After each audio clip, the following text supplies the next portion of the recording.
Welcome guys to another episode with the Doomed Hell. Today we're going to be having another showdown of motherboards, specifically X99, as you can see right here. The reason why we're going to X99 is because, I kind of wanted to flip-flop between X99 and X99, potentially even going, cross-platform and kind of giving advantages and disadvantages of specific boards, but that might be in a distant future. Today, because we did look at a very high-end motherboard showdown last time, I did want to go check out the mid to low end with X99 just to give people a fighting chance a little bit with their budgets. And there's a couple of reasons why you can do that with X99 more so than X79, and we're going to get into that today. Now, the reason why I chose these motherboards, which is the X99 Sabertooth versus the X99 Extreme 4, is actually because I found this very nice motherboard. This is the Sabertooth, of course, in pretty decent shape, and I only found this one for $100, coming with a mid to low end i7 is a 5820K, pretty much the lowest end X99 you can get. And I thought this was a very good value proposition, and I wanted to take a look at what kind of value you can get with these platforms. Now, I did find a X99 Extreme 4 paired up with an 8-core beast of a 5960X, and that was also very cheap, around $400. So, what are some of the, which one would you rather? Would you rather the $100 Sabertooth with a 6-core, or would you rather have a $400 Extreme 4 with an 8-core? Personally, I'd be inclined with this one because it's cheaper, but if you did want, if you did need 8-core for any kind of specific reason, this is not bad, and we're going to get into why. So let's start with the Sabertooth. What's great about the Sabertooth? Well, the entire point of the TUF series from the get-go was to give you almost as many features as the ROG series, but of course with reducing some of its tidbits, features, let's call them. And the main thing that they would remove at this point is they would remove the LN2 features, the soldering points for sensors, while still keeping the same kind of VRM setup. And although you would lose an I/O and you would lose a little bit in PCIe, you would still have some of the SATA and generally the same specs. So this was an excellent value proposition for those who didn't really extreme overclock, but did do some overclocking in the end. And so this was for a very long time, and looking at this motherboard, you can clearly see that it's more consumer friendly. For one, it has the TUF signature shielding, which we saw with ROG a little bit, especially the Maximus Formula series, but for the most part was exclusive to the Sabertooth series of this kind of period. Some of them, like the 990FX, didn't have that, but at least it had the same VRMs than the Crosshair, so that was excellent.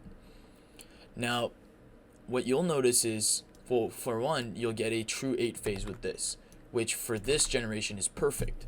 What's cool about X99 over X79 is that you can run, because a lot of these platforms had to basically suffice the power source for the entire lineup of LGA 2011, and with X99 this went from dual to quad cores all the way up to I think it was I want to say 20 cores or at least 14 cores. This meant that they definitely needed VRMs that could handle that kind of heat, and surely they did with this specific platform. With X299 that was a bit of an issue, but with X99 it wasn't. And so this is kind of why HDT doesn't really have a very low end. Most of their motherboards need to support the very long range of CPUs which can go on the platform, and so they don't really cheap out with VRMs, which is really nice for us. You know, in hindsight, as we're looking for decent prices for CPUs, while still having, you know, motherboards that can handle them. And this is definitely a problem with AMD AM3 Plus, as some motherboards can't really handle the heat at 5 gigahertz versus others can. So it's very nice to hear that you can't have that problem. Now, some of the features of this motherboard is very special. For one, the shielding. For second, the eSATA or SATA Express port that you have right here, which you don't need to use as SATA Express.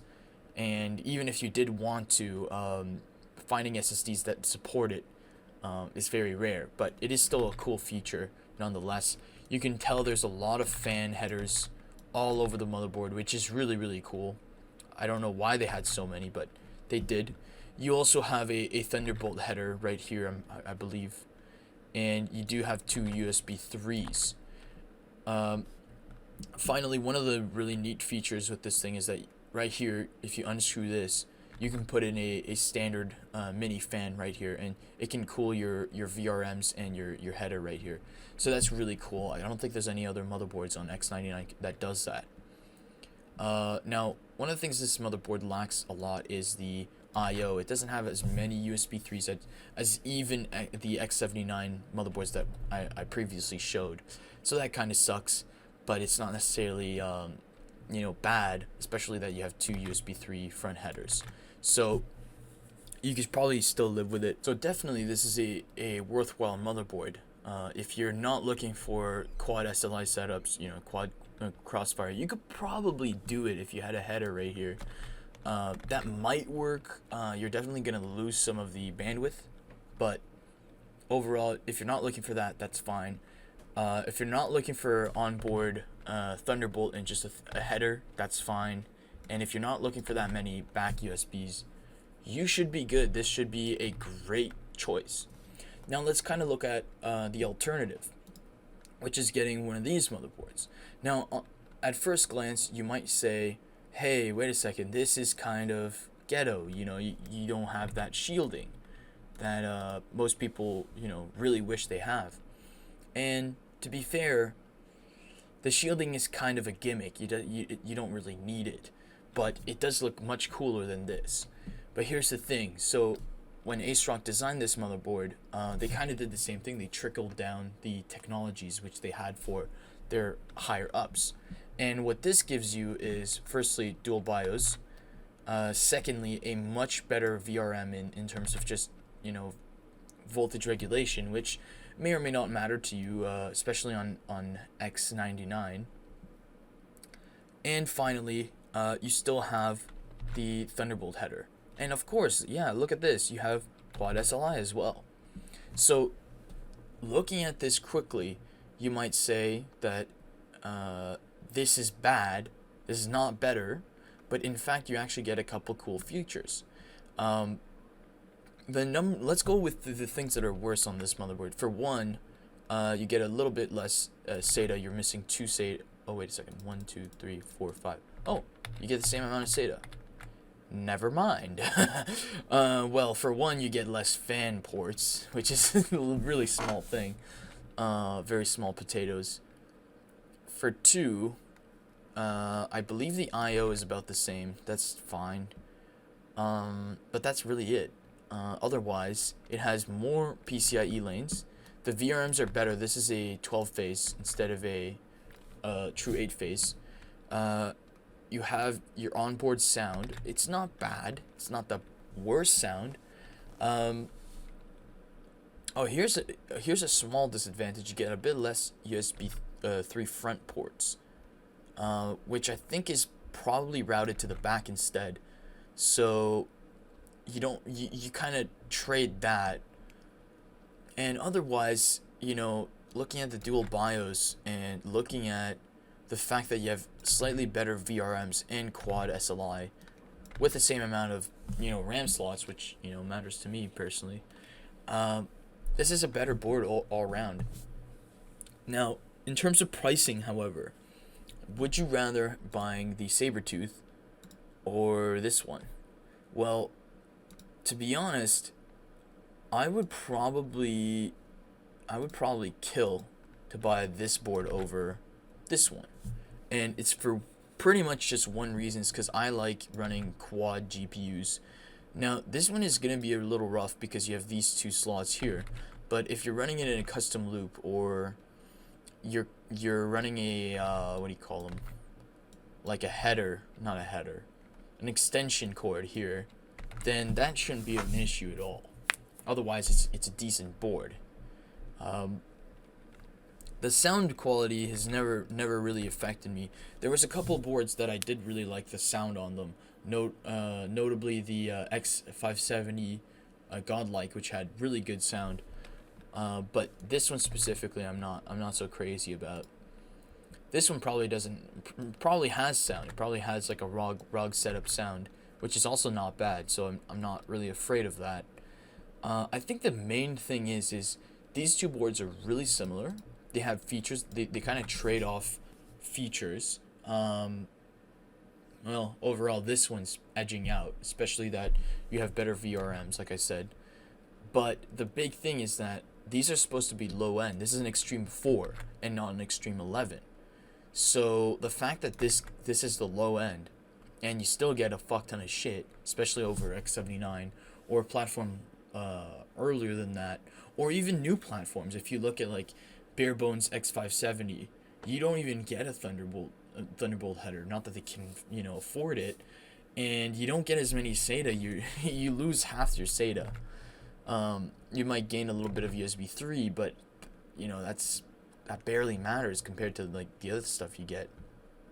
So overall, I would probably go for this one, but for this specific price that I found here, which was $100 for a 5820K and a Sabertooth motherboard, I would definitely go with a Sabertooth. I think that's kind of the point of low end, is that any board you go with, it's good enough. It's gonna run whatever you need it, whatever chip you need it, and unless you're gonna do like crazy shit, which anyway, high-end motherboards aren't much more expensive, but unless you're doing crazy shit, you're not gonna need anything else. So that's what's really cool about X99, and X79 does that to a certain extent. But buying, especially those new Chinese boards, that's where you're gonna be losing a lot of features. They don't run typically 8 slots. They don't have typically very good VRMs. Typically have six phase, which I would not suggest, especially if you're running 10 cores here. They don't have as many PCIe lanes. They don't have as much SATA. All these things, the original manufacturers had to basically negotiate with different organizations to actually put on the board. So this is what's notable with low-end X99. It's that you could do it. It'll be better than modern day X570 or even Z490s, Z590s, Z690. All of these, most of these low-end overclockable boards don't even match up with HEDTs. So I definitely suggest these two boards. I'd probably, like I said, this is a better board. This looks cooler, but this is a better board. And I hope you guys enjoyed this video. Have a good day.